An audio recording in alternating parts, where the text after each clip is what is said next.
Deus. Chama. Chama ou não chama? Vem não, filho. Vem não. Aqui tem.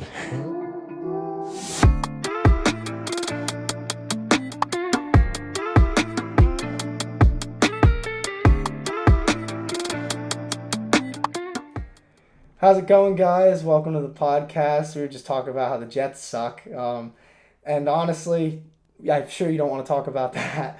So I figure we'll talk about MMA, which is what people are here for.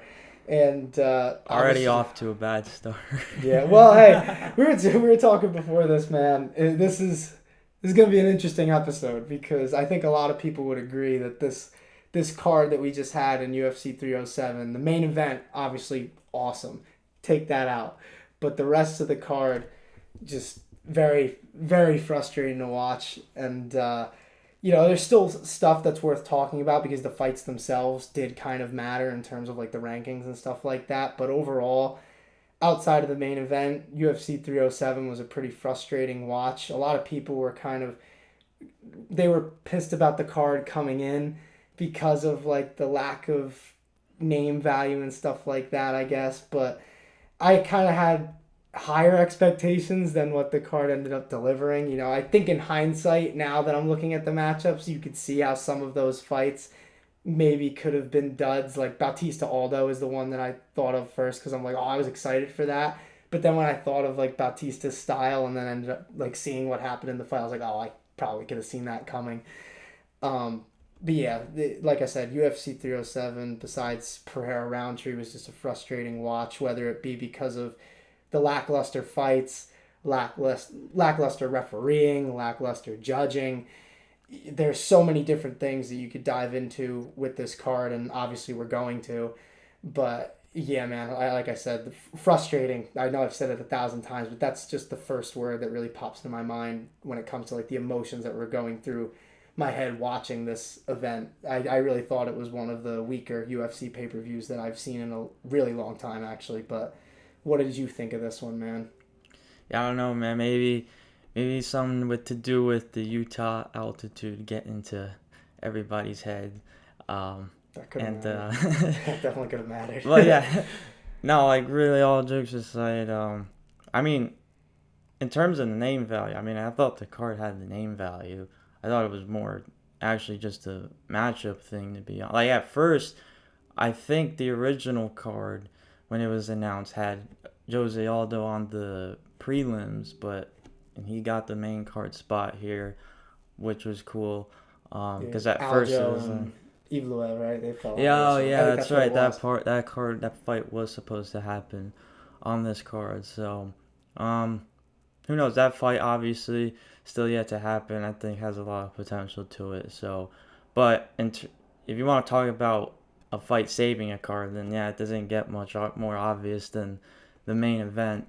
People will talk on end, and I'll do it too. Obviously, I'm sure you would too, about Alex Pereira, how active he is, obviously, and just clearly he's gonna take on all comers, and he's gonna put on a show no matter what. And so when it comes to saving a card, then you gotta look no further than Alex Pereira. You want to talk about pay-per-view stars and how that's a dying breed? Well, Alex Pereira is clearly the last of a dying breed. So, yeah, the Utah crowd too with the walkout when he did the bow and arrow, like they screamed when he screamed, like that was cool as hell, man. Yeah, no, that's a good crowd. You know, they definitely don't hold back and all that. Like for instance, like even when Roman, like, which is crazy because like I mean he won the fight, you can't blame him for his opponent getting injured. But when the Roman Dolidze won, they were like loud as hell with those boos. But no, you know what was worse though? When Carla Esparza and Pennington, Tisha Torres for those who don't know the name change, but after that fight, obviously that was one of the many controversial decisions on this card. But when Tisha won, and they had the interview with her, she was talking about like how her grandmother like was going through like breast cancer and stuff, and everybody was booing because they were mad that she like won the fight. But I'll be like fair to the Utah crowd. I don't think that they even heard what she was saying at that point. But like if they did, man, like that's rough. But I kind of felt bad for her during all that. This card was something. Yeah, man. it was a strange card. You obviously hope to see more finishes, but we'll talk about a couple at least. I mean, especially in the Aldo and Bautista fight. I mean, I can't tell you how many times I heard Mike Beltran say "work to finish, work to finish." And it's not like a Herb Dean I was situation. just saying, imagine if Herb was reffing like that fight. exactly, like they're actually just clinched up against the fence, and there's literally just shoulder strikes from Bautista, and that's it. So, yeah. You It's say just your so piece. frustrating, man. Yeah. Like, cause of stuff like that, and like I just mentioned, like all those decisions too that you can but, debate. It's like we talked about in the last part too. Like it's strange to see a pay-per-view come so soon after another. But like all these people needed fights, to be honest. They all still have implications and all that. Like I said, I thought the card did have the name value, and so there were names on this card for sure that people get excited to watch. So it makes sense why it would be a pay-per-view, but obviously the results, the outcome, there's a lot left to be desired. That's no secret. So Yeah. Well, I should honestly like have said it like this. I more so mean like the main event, because people were kind of at first obviously they were pretty mad that Rountree was even getting a title shot, and then they're like they look at all those matchups under it and they're like, this might not turn into a really good card. But obviously that main event proved everybody wrong, as it ended up being the clear best part and of just the real card. quick, like if Jamal Hill and Khalil Rountree did happen, then it's really not outlandish to say that Khalil Rountree, I won't say with ease, maybe with ease, but Khalil Rountree would have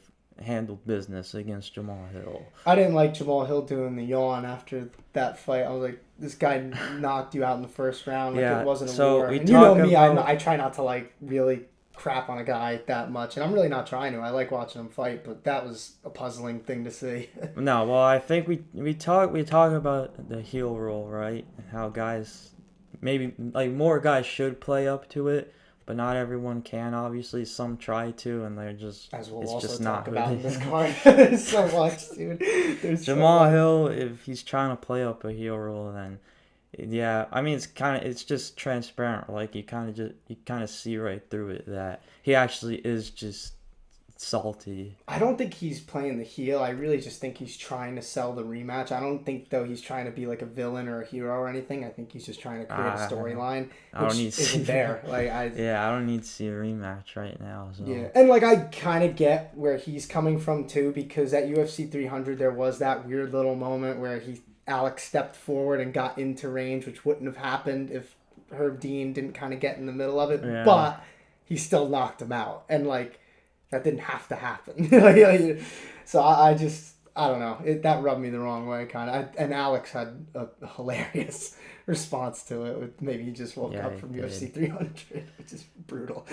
But speaking of brutal, let's talk about this main event, man, because this was just brutal violence at its finest. And for those who obviously didn't see it, Alex Pereira overcame a lot of early adversity versus Khalil Rountree Jr. and defends his title for the third time in 175 days, which is so crazy to me. And I think that's a new UFC record. But he TKOs Khalil Rountree in the fourth round, and just another champion's performance for Poatan, because like when you look at this fight, man, in the early part of it, Khalil Rountree was doing really well, and it seemed like he was really giving Pereira a lot of problems. He obviously dropped him in round 2.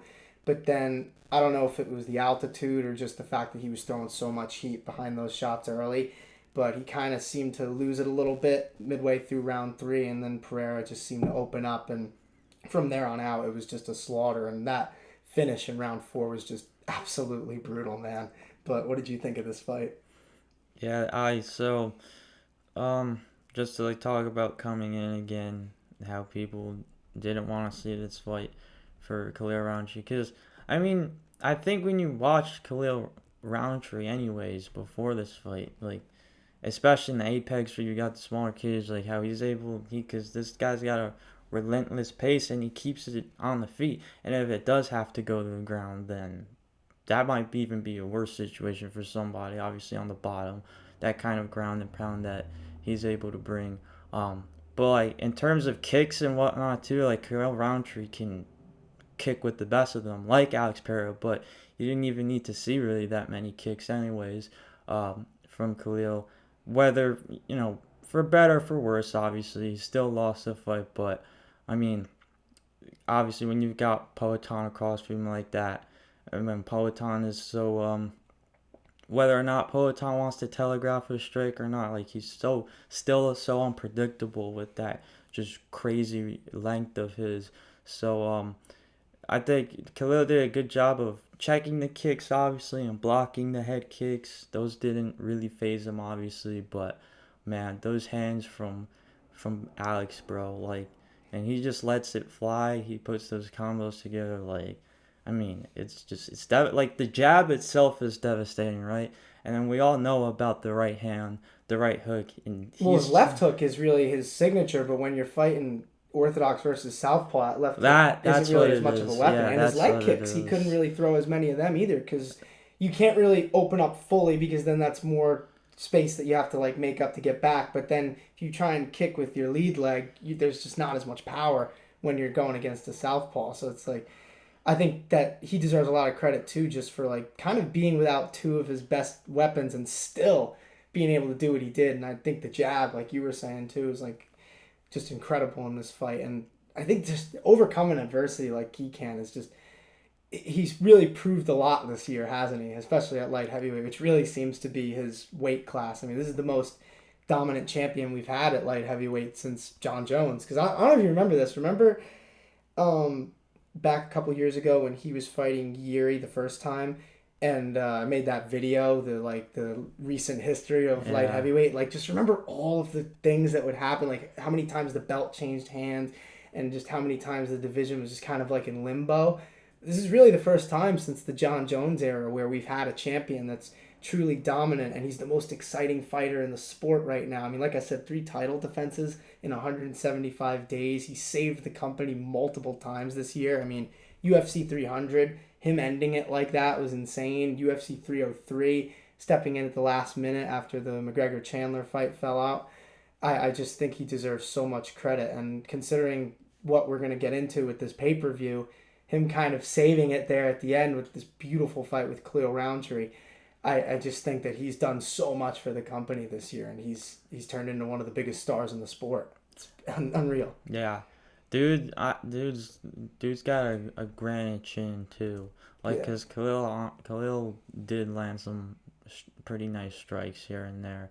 Like I said, there wasn't Khalil Rountree is a guy who can kick very well too, and I mean you didn't see many kicks from him, but man, he's got a really good base to him. He's able to move around. You clearly saw, like, I mean, well, even Poatan said it too after the fight. They saw him start to lose his stamina in the second round. Obviously, Khalil Rountree is way more accustomed to 3-round fights than 5-round fights at this point in time. Alex Pereira is reigning champion. He's defended the belt.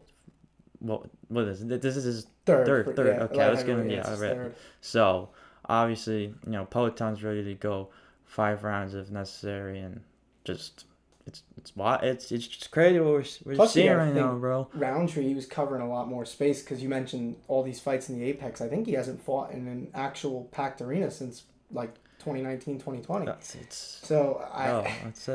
He's not like when you're covering more ground, you're kind of like running around the cage a little more. Exactly. Plus, he was when a guy like Alex Pereira's got all this range to work with as it is, and he's got the big cage as well. Like, if he's gonna control the center, then like you really got your work cut out for him, and that's just what Alex Pereira is so good at doing. He's just such an imposing force, So like he's like so naturally able to control the center. So obviously, like that's different with guys like Adesanya, who's obviously beaten him before, but you step into that cage the first time with Poatan, like you're really just looking for whatever opening, because he's gonna control the center.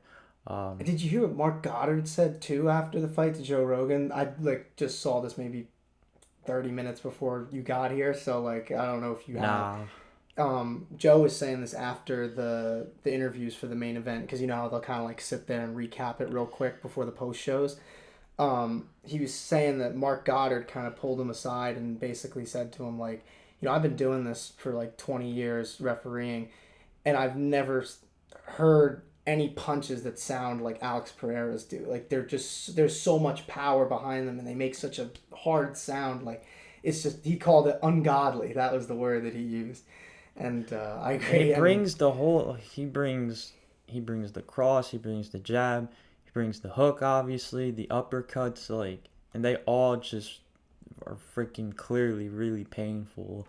So I mean, just and he's cheat code, dude. Can we talk about how much heart Khalil Rountree has too? Because to start off that fight like he did, and then fade as much as he was in the third and fourth rounds, like, he just deserves so much credit for even testing Pereira like that, because we haven't really seen Poatan deal with that level of striking at 205 yet. And that was kind of like the thing that people were interested in for this fight, because everybody's like, oh, Rountree might not deserve a title shot, but stylistically, he's a guy who might cause him problems, and he did. And I think he deserves credit because a lot of people didn't give him much of a chance, besides maybe some people who were in the know and could kind of see the style matchup. But, like, I mean, his face after the fight was just so messy. He had, like, just so much blood coming out of his nose when he was getting interviewed by Rogan. And, like, just, he gave it everything. Well, I think the positive thing, I think, is if he didn't get dropped, I think Mark Goddard would have let the fight keep going. I think Khalil would have just literally weathered that entire stone, even though there was like a minute and a half left, if I'm not mistaken. And he was getting hit with some bombs. Yeah, he's getting hit with, for sure. So that was a brutal finish. Just the way he kind of folded in the end there, you're like, oh god, like that dude hits like a train. Yeah, bro. It's obviously that's what you want to see out of a challenger and a underdog, no matter what. So and I hope he gets like a nice matchup after this, obviously after taking some time off, which he should, but he, just for stepping up like this and basically proving everybody wrong, which is really hard to do in a loss, especially a knockout loss, but he just showed so much against the champion who's really been dominant at this weight class.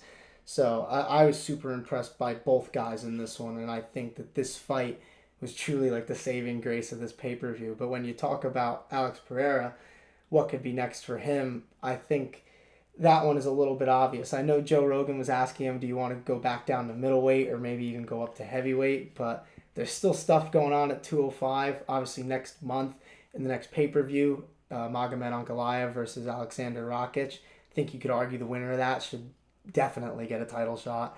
So...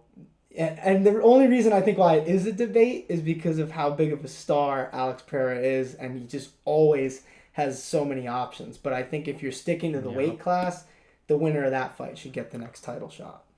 So what I think, apart from obviously wanting to stay active, but what I think this fight with Rountree kind of represents, like him choosing to take this fight, obviously. Because Khalil was 8 coming into this. So, I mean, for him to take on 8, like, it kind of tells me, like, wow. Like, I want to, because we've talked about it as well, and a lot of people know this already, too. Champions are real quick to win the title for their natural division and then want to either move up or down and get another belt. There's a guy that understands that he is the biggest star in the sport, but he's still got that champion like integrity. He wants to take care of his own division first, clear it out like Adesanya, and before he goes and fights for another belt. And it's funny, like, you even think about it though. He kind of already has been there, done that with the 2 division champs, because like he was the champ at 185 too, so he kind of like already knows what that feels like. I know he wasn't double champ at the same time, but still, like, there's not many people who've been able to win titles in 2 weight classes, especially in the quick way that he did it. I mean, this is like his 12th UFC fight, maybe 11th. Yeah. Like, it's just insane what he's been able to do in such a short amount of time. He's incredible, man. I truly think he's the most important fighter in the promotion right now. I think he's so fun to watch. The fans love the guy. So, well, we gotta keep giving him credit too, because obviously people will And obviously that's put to bed. I think that was put to bed before this fight anyways, but the whole, he's just a kickboxer. Like, even if it wasn't put to bed, because obviously he's been getting these such quick finishes by knockout, like, the whole conversation, he's just a kickboxer. He's just got crazy range, and he strikes really well with the kicks and the punches. Like, he's throwing some knees and all that at Khalil too, and just once again, just the clinch up against the fence as well. I mean, just there's not, He's definitely not rounded much out to, his game. yeah, That's for for sure. He definitely has. And I like hate that argument too, and I'm sure you'll agree with me. But like, to take it away from Alex Pereira for a second, like let's just say like Khabib for example, like the people who say, oh, he's just a really good grappler, like. Well, then beat him. Like if it's so easy that you just got to stand with the guy, then why hasn't anybody done it? Well, that's why that poses the whole conversation. Is like, if you're into just one side of MMA, then why don't you just watch kickboxing or Muay Thai or? But like not even that. It's just like the matchup thing. Like with Pereira, like everybody's like, oh well, he's only a good striker. Well, then take him down. If he's so bad on the ground, then why hasn't anybody been able to do that? Like that's like kind of my point. Like it's just. You want to say, I get it, he's a great kickboxer, and like some people think that if you're a good striker, you can't possibly be a good grappler. And believe me, I'm not saying he's like a world beater on the ground, but like if he's so terrible, like people think he is on the ground, then why hasn't anybody taken him down and dominated him there yet? Like, and I know he hasn't, well, no, he has kind of faced a few people who have had good wrestling. I mean, Jan Blachowicz, that was a good fight actually between those two. It's odd to me that we don't hear Jan's name more in that title conversation because, like, that was a good, close fight. Like, that's if there's any rematch that I'd want to see, we were talking about Jamal Hill before, but if there's someone who deserves a rematch, it'd be Jan Blachowicz, if anything. He's the one who tested him the most before this fight, obviously. But yeah, man, like, to kind of, like, just put a bow on it, I think that Pereira, he's proven so much in such a short amount of time, and the fact that he's as popular as he is, and he doesn't really talk like a Conor McGregor or like a Chael Sonnen would, I think that's impressive enough. And I think that the work in the cage just speaks for itself. This guy goes in there against world beaters. He doesn't duck anybody, and he just beats the brakes off these people in the most exciting fashion. And it seems like pretty soon, well, maybe not pretty soon because the next few pay-per-views are pretty much booked, but in 2025... probably going to get him versus the winner of Ankalaev versus Rakic, which either of those fights would be awesome to me. So I don't know if you have any closing thoughts before we move on to the co-main, but... I mean, yeah, there's like, it honestly feels like, I mean, I would argue like even a super fight. Now, obviously, John Jones would be the legit dream fight, but even like Tom Aspinall at some point, if he's able to get through Ankalaev or Rakic, or Derek Lewis. I know. Look.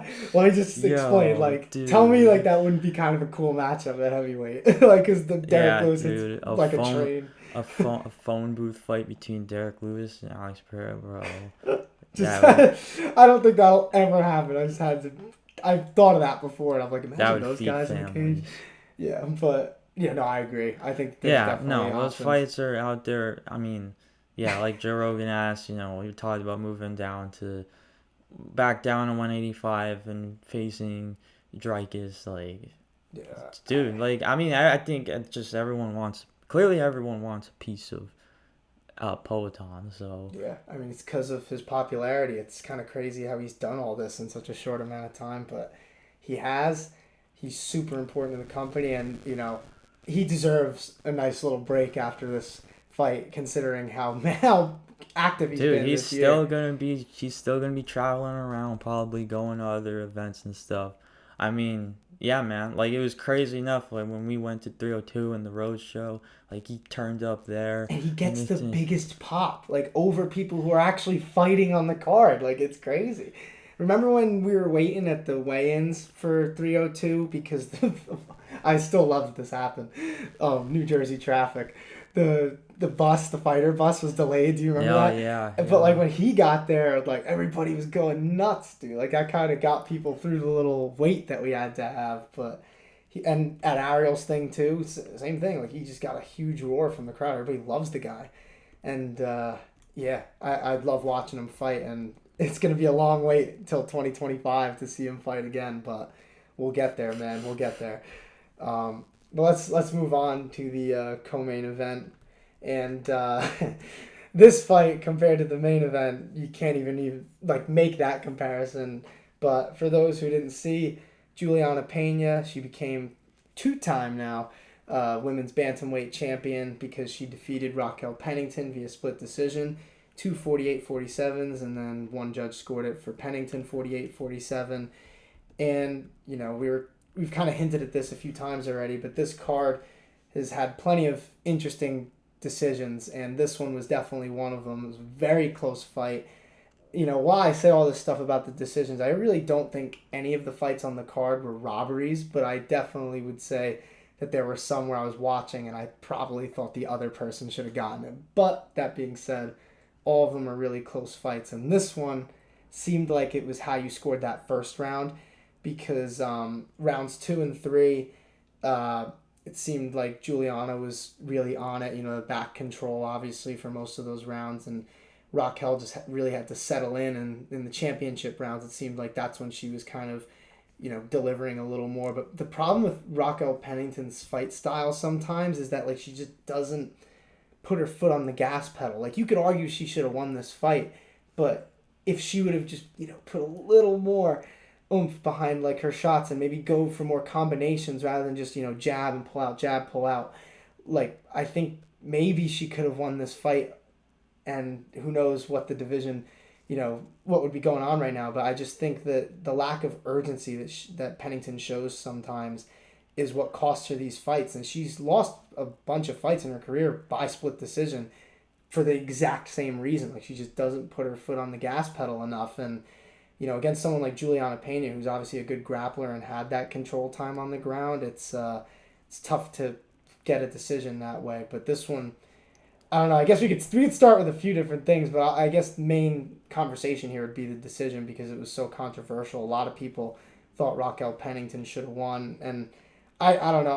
I'm still kind of like on the opinion that it was such a close fight, but when I was watching it, like the second time I saw it, I did kind of think Pennington did enough to win, but it was close enough where I wasn't mad that Juliana did, if that makes sense. But what did you think of this fight, man, and the decision we had? All right, look, dude, because you did say already would speak on what you saw from Raquel and what she could have done to really leave no stone unturned and get her hand raised. But for me, like, I really don't need to say much more than what I'm pretty sure coaches were telling her, you know, to, yeah, like, trust the right hand and put the combos together and just, just plod forward pretty much. Well, not, I don't want to say plod forward because I thought, you know, like pressure. Yeah. Because she is a good pressure fighter when she's on, like, because she's good at pinning and people obviously, against the cage. like, Juliana Pena is not trying to get into a striking war with somebody. So, that's about as far. I think you would think too. As the current champion, that she would feel that way, a lot more confident and determined behind those strikes, but kind of just seemed like, I mean, at least afterwards she was where, like, you know, it's my fault for letting it go to the judges, and not that obviously you can just freaking throw a punch and, like, yeah, this is the one that's gonna knock you out. Obviously that's not how it works, but she just lets fights slip away, man. Yeah, like, that's what it is. Let her hands go a little more. Not let, exactly, yeah, because she really did let Juliana Pena into the fight, like, and pretty much the entire time. Even, you know, when it did go to the ground, I thought at least Raquel Pennington did an all right job of, you know, because Juliana Pena did have that moment where it seemed like she had her arm almost underneath her chin, but not really, and Raquel got up with her on her back, and then that got separated.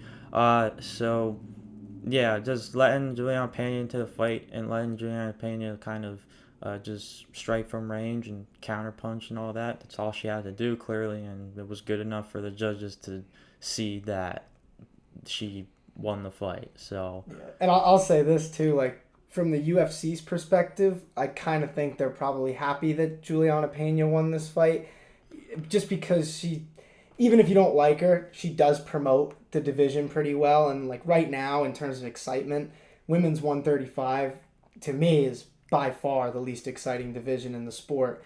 And even in women's MMA, it's way below the other two, in my opinion. So now we have Juliana Pena again as the champ. She's a good talker. She's good on the mic, and she's a pretty good fighter too, obviously, being a 2-time UFC champion. But now also, since Kayla Harrison won earlier in the night, as we'll get to, I would imagine the UFC is pretty happy that they're going to be able to get a Pena versus Harrison matchup, because I would think the build-up to that fight would be pretty interesting. And I know Juliana Pena called out Amanda Nunes.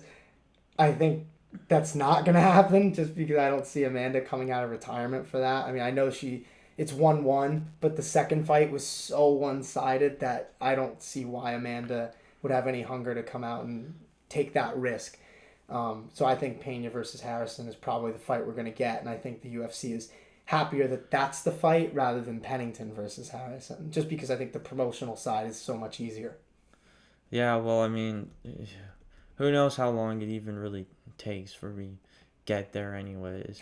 I mean, yeah, you're probably going to see just a lot more, maybe a lot more up-and-coming contenders throw their hat in the ring for a title shot at some point. So I don't know. Think it's the marketing, like, because the other person I think who's kind of up there would be like Macy Chiasson, but I'm like, do we really want to see that fight over a Kayla Harrison fight? That's kind of where my head's at with it, and I would imagine the UFC is thinking the same thing. I mean, Kayla's been a spark in that division, and I don't really want to get into it too much because we're gonna get to the fight, but I think Pena versus Harrison is probably the best case scenario to come out of this this card and what's happened tonight, or yesterday, I should say. Yeah. But yeah, that's really all there is to it. Yeah, lackluster fight. It was a close fight. You know, you guys should let us know in the comments who you guys gave the decision to, and there's probably going to be a couple fights on this card that we could maybe say that for, including this next one. Yeah. Do you want to just hop into that? So, like, the next fight that we'll talk about is Mario Bautista versus Jose Aldo. Very similar to the fight that we just talked about in terms of controversy, because Bautista won via split decision, 229-28, and then the other judge scored it 29-28 for Aldo. Another super close fight. This one was interesting, though, because you really got to debate control versus damage. And in this one, I'm kind of more passionate about how I feel for who should have won, because I do think Jose Aldo should have won the fight. I don't think it was a robbery. It was very close, because Bautista did control Jose Aldo for literally more than half of the fight. So you have to factor that in, even if it's not the style of fight that you're into. But when they weren't in the clinch against the cage, Jose Aldo was doing really well on the feet. And I think that should have mattered more to the judges, and obviously it did to one of them. Because it's not like up against the cage, Mario Bautista was really doing that much. He was 0 for 11 on his takedowns. He wasn't landing a lot against the cage against Aldo, who seemed like he was really just kind of taking breaks when he was in that spot. So I didn't love the decision.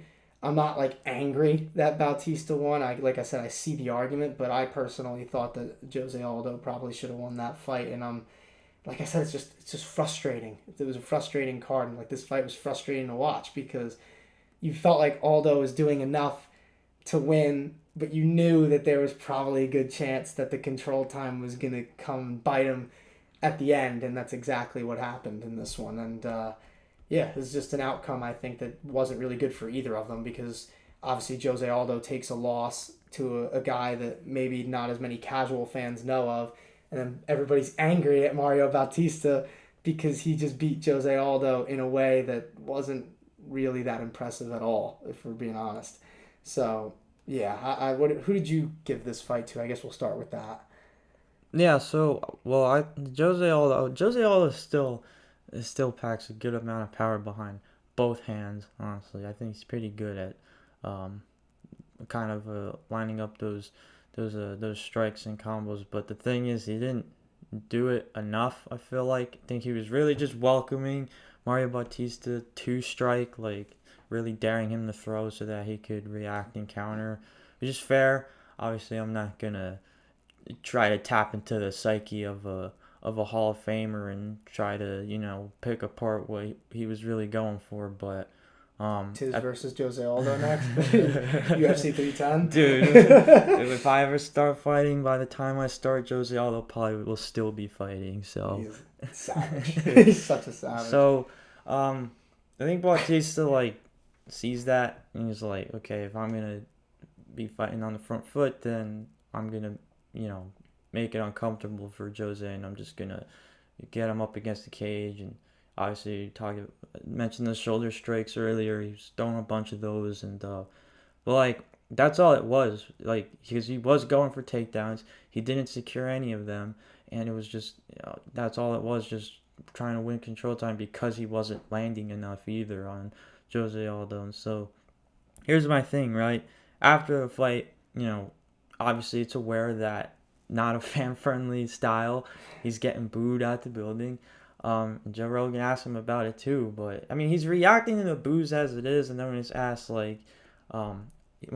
about it, he's like, no, I don't care. Like, if you got coming here to do a job and get the win, yeah, that's fair, obviously, but he didn't even look that happy about it either. It's like the boos were actually getting to him. If it really was the case, and he was like, oh, all you people are really so, not angry about this, then I think he would have still had a smile on his face and everything, and would have been just perfectly fine. I just beat a legend of the sport. I'm gonna take his number now, and that's just how that goes. But I mean, he didn't seem very happy about it. Clearly, because you just know too, in the back of his head, yeah, I could have done more. I could have.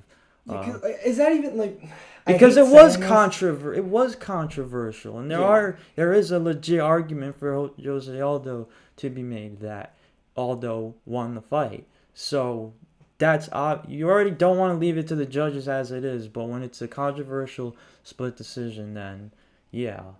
This is kind of my view on what kind of happened here. For one, I do kind of think when you're just holding someone against the cage when you know that you're not going to get the takedown, that's stalling. When you're not throwing strikes or anything that you are trying to end the fight or change the fight with, then why are they even in the clinch? And for Jose Aldo, I honestly think he could have gotten out of that whenever he wanted. He just seemed to be taking a break, because that kind of the way I feel about this fight is Jose Aldo, he really showed his age in this one, and he's had questionable cardio at times in the past. And I think this fight, because of the altitude maybe, he was probably just taking more of a bit of a break, because he has excellent takedown defense. He's great in the clinch. And when he did get out of the clinch, he wasn't struggling to do so. I wasn't impressed by either guy in this fight. That's why it's just frustrating to watch. So do you think Aldo up against you think he maybe could have gotten double underhooks on Bautista? And I just don't think he did. I just don't think he had either the energy or just didn't want to expend the energy to do it. But we've seen Jose Aldo fight over 40 times already, as a pro.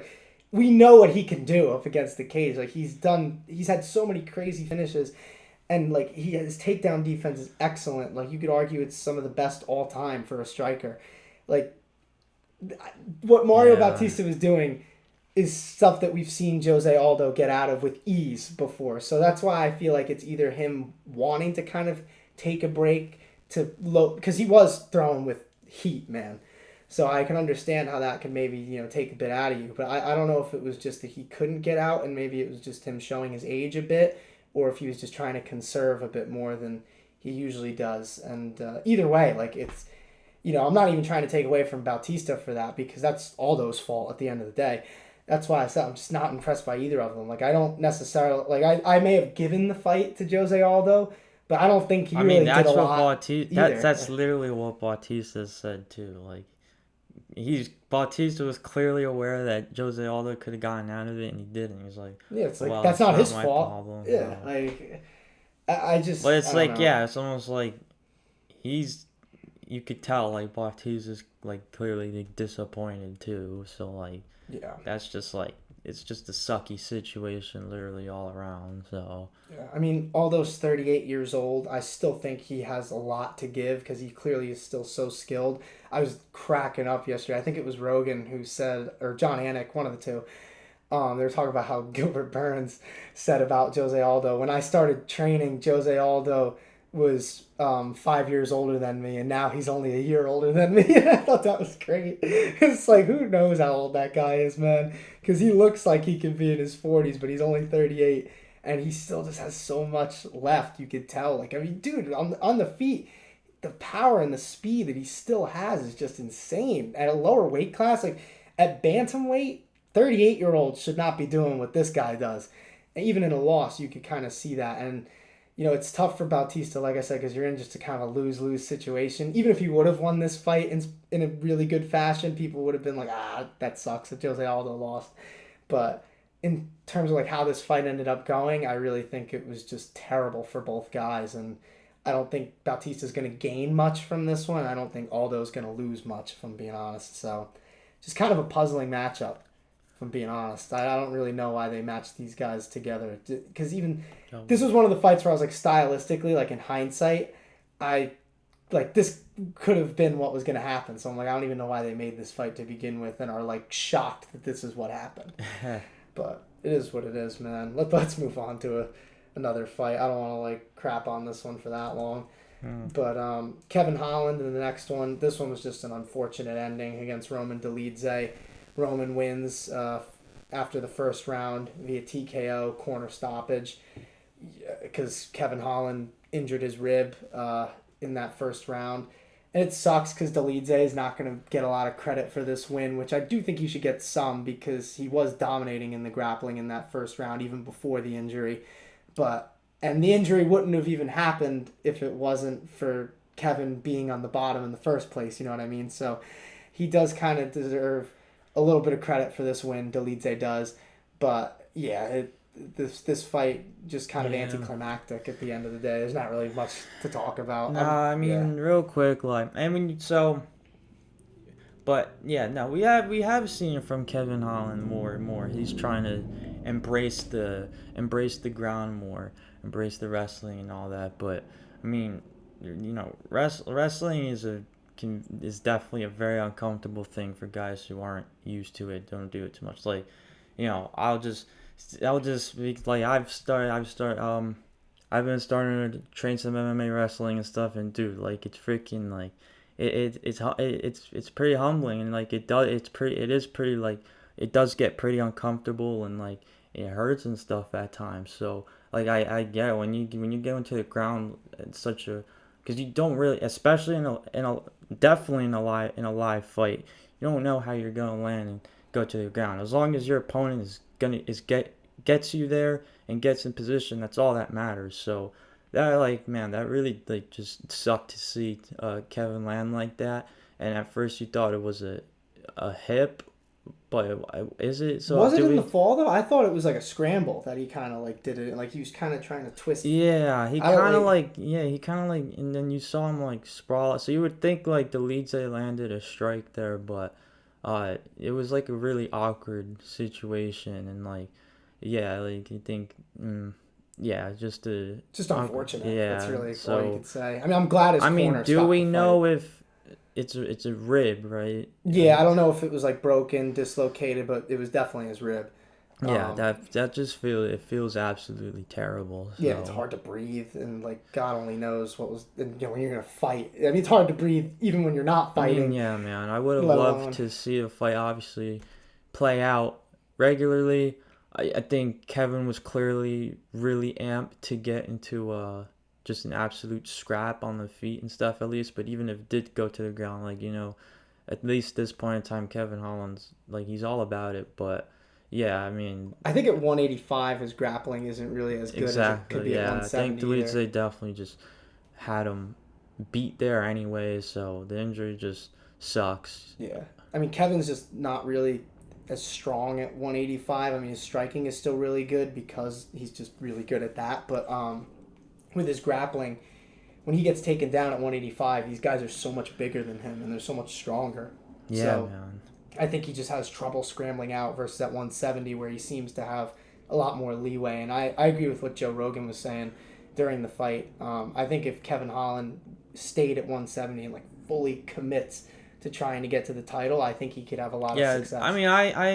I mean, once, like, for an injury to happen, like, that's just, like, damn. It's, like, because obviously, like, you can always talk about how it could have been prevented. But, like, in this case, I think Kevin was just definitely game to go head-to-head with, you know, where Dolidze is in the rankings at 185, and just try to test himself in that sense. Yeah, that's why we love Kevin Holland, because he's another one of those guys who's willing to fight anybody, any weight class.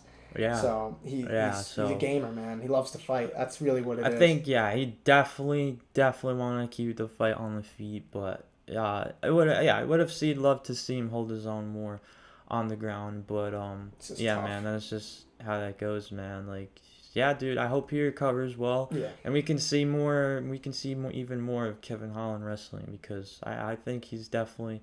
But like, yeah, at 170. Kevin Holland's gonna come back with the Dagestani beard and shave head. Yeah, at 170. Yeah, let's see it at 170. Because honestly, if he's training with those guys, probably 155. Because those guys cut mad weight. No. Yeah. I mean, obviously, I agree with you. I hope he has a good recovery. I hope the injury wasn't super severe. Because obviously it looked pretty painful when he was in the cage, and I'm glad that his corner stopped it, because you don't ever want to put a fighter in a position where you're like, do you want to keep fighting? Because he's always going to say yes. I mean, he definitely looked, you can just tell he looked super uncomfortable, He's just trying to. You could tell he didn't want to go back out there, but he didn't want to say it. And that's why I'm glad that like the coach took the decision for him and was like, no, he's not going back. So it was a good decision, and I'm glad that more damage wasn't done, but yeah, it's just an unfortunate ending to this fight. But let's talk about the last fight here on this main card. Kayla Harrison versus Ketlen Vieira, big fight for the women's bantamweight division, obviously, as we talked about earlier. Kayla Harrison wins via unanimous decision, 230-27s, which I actually thought was kind of odd, although I had her winning the fight, but I had it 29-28, like the third judge. Did she really win 30-27? Exactly. I thought round 2 was clearly Vieira's round, because the elbow that she landed did so much damage. She was doing well on the feet. Kayla was struggling a little more in the clinch, and I think that was the first time she's ever even like bled in the cage. So like that's gotta matter. You're not used to that feeling. That's why I like this fight a lot, because Kayla Harrison was really tested by Ketlen Vieira, and now like. Before, we already were like, Kayla should probably get a title shot. But now, off this win, I feel even more confident about it, that she should get that shot, because like she's proven herself multiple times now in the UFC. Once against Holly Holm, who's obviously a former champion, and Ketlen Vieira is obviously a top contender. So seeing those two wins and seeing that now she's able to overcome that adversity against a really good fighter at the weight class, I think that she's earned her title shot, and I truly hope she gets it sooner rather than later. And I think she will. Like I said, I think the UFC's best case scenario was one ended up happening, Pena winning and Harrison winning, because now you have two people who can sell a fight in a division that desperately needs people who can sell a fight right now. So I was impressed by the win, and I'm hoping that she'll get that title shot next. Yeah, I'd say the one thing is that I think expectations coming in, and especially now after she won, are so high for Kayla Harrison. So when I think still a fight like this does left something to be desired, but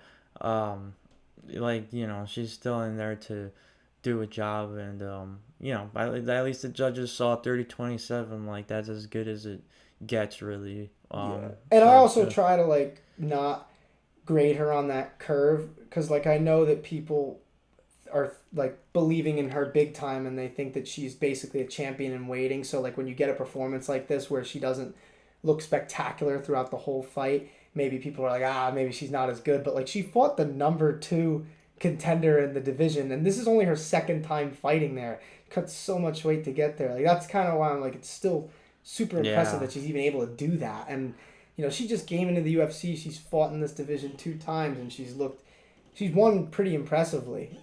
both times. You know, the fact that she's able to overcome what she overcame in this fight, and she ran through Holly Holm in the first fight. No, Her versus Pena is like, that's a good fight. Like, now that we've kind of seen more from her, she's a generational kind of talent for sure. Yeah. Like, so, that's what you want to see on the main card of a pay-per-view, and sooner rather than later we'll see her either co-main or main event a card, so for the title. So yeah, I'm excited to see that when it happens. But good win by Kayla Harrison of Impractical Jokers fame, obviously.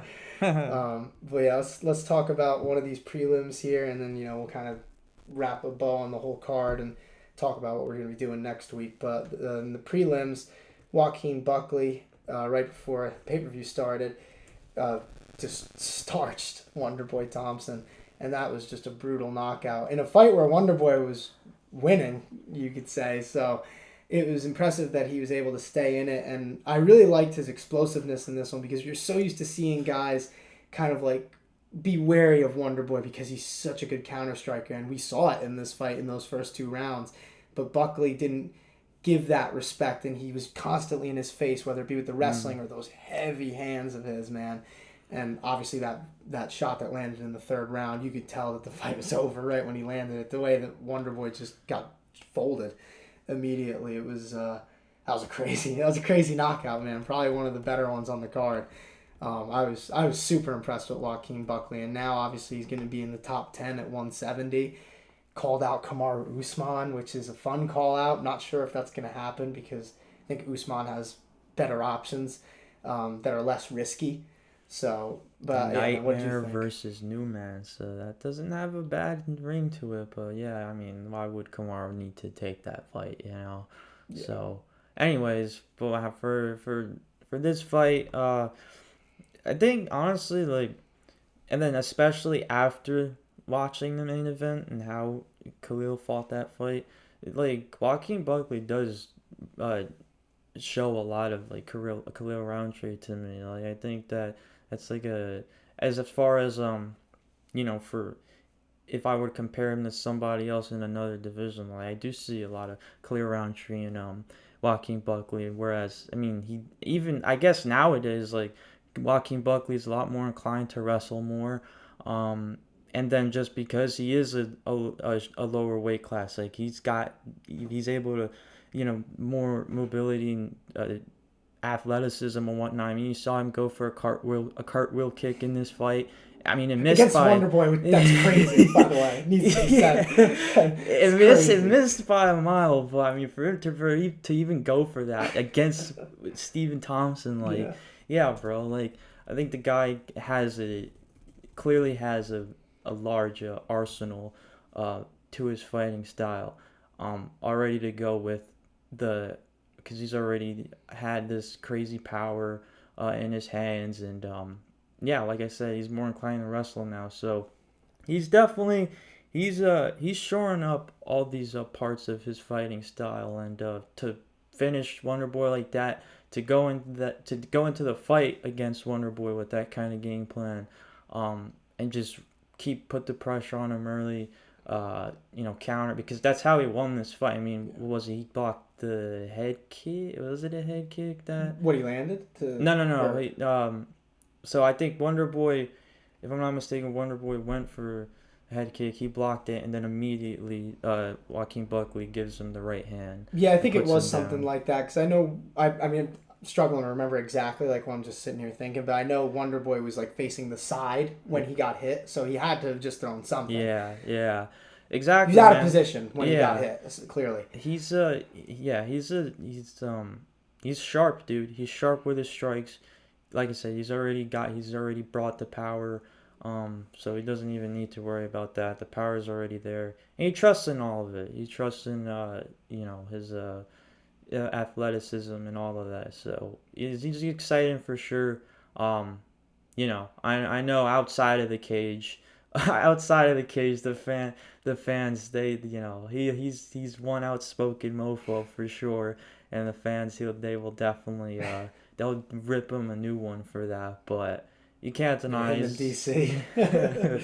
Yeah, dude, he will legit go after anybody. So can't deny he's an exciting fighter on the rise. He seems to be getting better with each fight, and he's fighting better opponents each fight. So. He's had some incredible wins, man. I mean, Vicente Luque, Wonderboy Thompson, now he's in the top 10. Like, he's on a bit of a run, dude. Like, it's pretty fun to watch. 5 straight wins at 170, I think. So. Yeah. So, so, he didn't fight. He fought Luque after Atlantic City, because I know he had a fight at Atlantic City. I thought that was Luque. Oh, so that wasn't maybe I'm fight. wrong. So he had a fight after. He had a fight after Luque. Here, I'll look now. Right after Luque won that, and then this is his third fight this year. I'm pretty sure. So here, I'll literally read off this win streak that he's got. That Luque was Atlantic City, because I remember the date, and then he fought Ruzabat. Yeah, and there's a And then Wonderboy, he just beat, and obviously before Luque, he had beat Alex Morono, who's obviously an underrated welterweight. He's a tough test for anybody, just because of his style. And yeah, obviously Buckley's on a nice little run right now. If he gets that Usman fight, that'd be kind of crazy, honestly. But I do think he's going to get a big fight next, regardless, whoever it may be. I mean, 170 is just filled with killers, and I do think he deserves a step up and a bit of a push, because he's fun to watch. Like you said, he's outspoken on the mic, so he's an easy guy to sell. Also, he has arguably the greatest knockout that we've ever seen. So, his highlight reels are easy to make. You remember that spinning? Yeah, bro. I mean, exactly, yeah. I mean, that's, you could legit talk days on end about something like that. But, the thing is at first it was he was just that guy known for the knockout of the year. Now he's legit his own fighter. Exactly. So it's it's easier to kind of I guess compartmentalize that one knockout and then just really talk about the guy as a whole and how much better he's gotten, and kind of how even different of a fighter he is too. I think, like you were saying, he uses the grappling not only more, but a lot more effectively. Yeah, so. And then when you've already got that strength behind your strikes and your kicks and all that, as long as you just put an emphasis on everything else, that all kind of just flows easy. And that's what we're kind of seeing right flows now. Evenly. Yeah. So, sorry. Dude. I'm an idiot. No, dog. Sorry. Shane. That's a plug for the Boston vlog right that's there. That's true. Watch that. So, that's a dope win from Joaquin Buckley. And hopefully maybe one day we get to see him land that cartwheel kick. So. Yeah, man. And you know what's crazy? That wouldn't even be the craziest knockout. That's the best part. But yeah, I'm gonna start trying that in the gym now. This guy trains kickboxing for a couple months. He's like, I'm gonna start throwing cartwheel kicks at people and sparring. That's awesome. You let me know how that goes. We need to revisit that. Yeah. I might break something, but we'll see. You come in with a neck brace. I tried to throw a cartwheel kick. I landed very badly on my head. You lose it in midair. Oh man, that's so funny. It's not funny, but it is.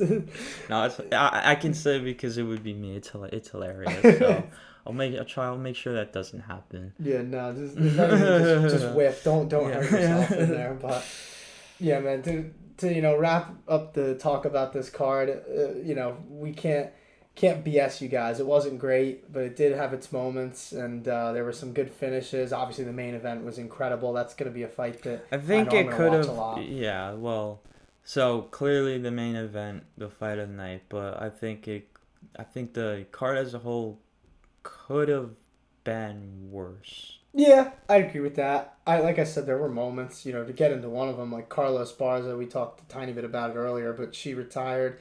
That's really cool to see her get a nice ending to her career, because we know that we don't usually see that in MMA nowadays. So to see Carla Esparza retire with a pretty good performance, another one where you could argue that maybe she should have won. And then that tribute video they played after, and even Joe Rogan was tearing up. That was just a really cool moment. So and she deserves so much credit. I mean, she's the first ever UFC women's strawweight champion and a 2-time champion, because she defeated Thug Rose in 2022, and I know a lot of people crap on that fight, and rightfully so. I'm not trying to say that that was a barn burner, but two-time champ. She's a pioneer of women's MMA, and she was one of the faces of that division when it first came into the UFC, and she's fought some of the best and beaten some of the best of the best.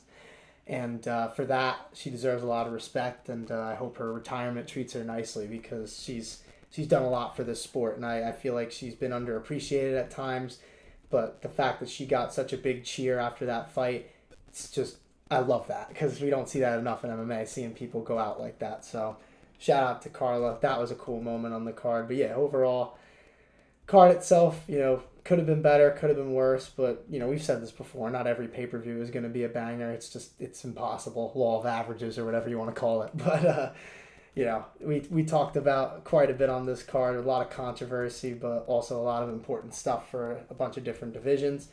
In terms of next week, there is a UFC card, but I don't think we're going to be covering that unless something drastic changes, but because next week we have Artur Beterbiev versus Dmitry Bivol for the undisputed light heavyweight title, one of the biggest fights that could have been made in boxing currently, so I'm super excited to watch that, and I think that next week we're probably going to have a boxing show, so that means we're going to be roasted in the comments probably by a bunch of boxing heads who think we're a bunch of MMA idiots. My favorite. Yeah, I love it. I look forward to it. Like, to use a fight metaphor, I'm ready to hop in the ring with these guys.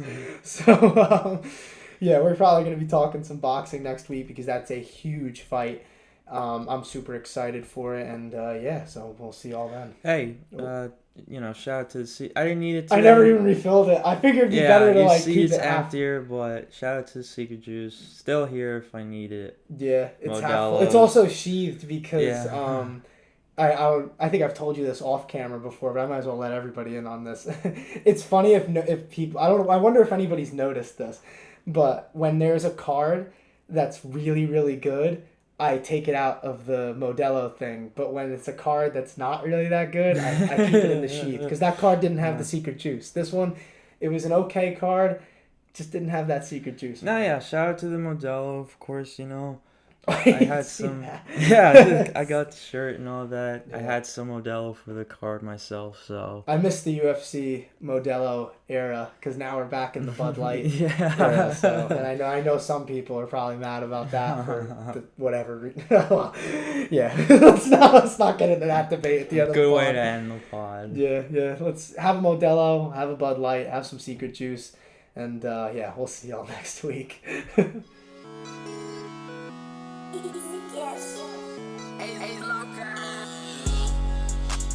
Feel just like a superstar. Doing all these drugs, I don't think I'm gonna see tomorrow. Living fast, brand new dash up in a foreign car. It's the type of shit that you be doing.